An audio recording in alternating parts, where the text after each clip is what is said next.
Vlucht 1203. Nog een klein half uur, dan komt ze weer aan. Dan haal ik mijn liefste, omhels haar spontaan. In gedachten zie ik haar, een lach om haar mond. Ik wou dat ze nu al voor me stond. Mijn lief, kom weer terug met vlucht 1203. Wat voel ik me blij om haar weer te zien.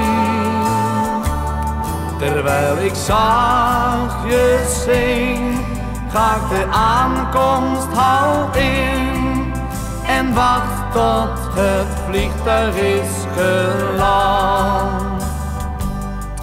Vlucht 1203.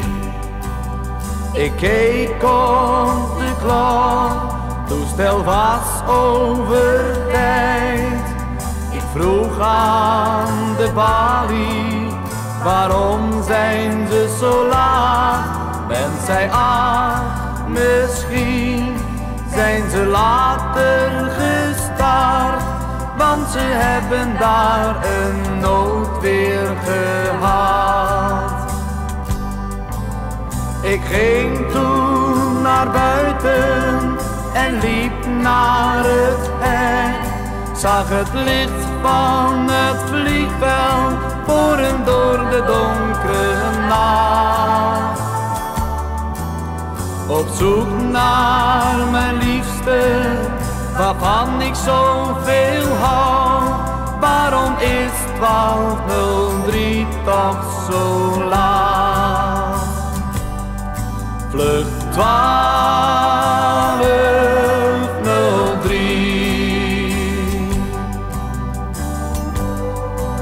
En toen kwam het bericht via de luidsprekers: willen alle familieleden van de vlucht 1203 zich vervoegen aan het kantoor op de 3e verdieping.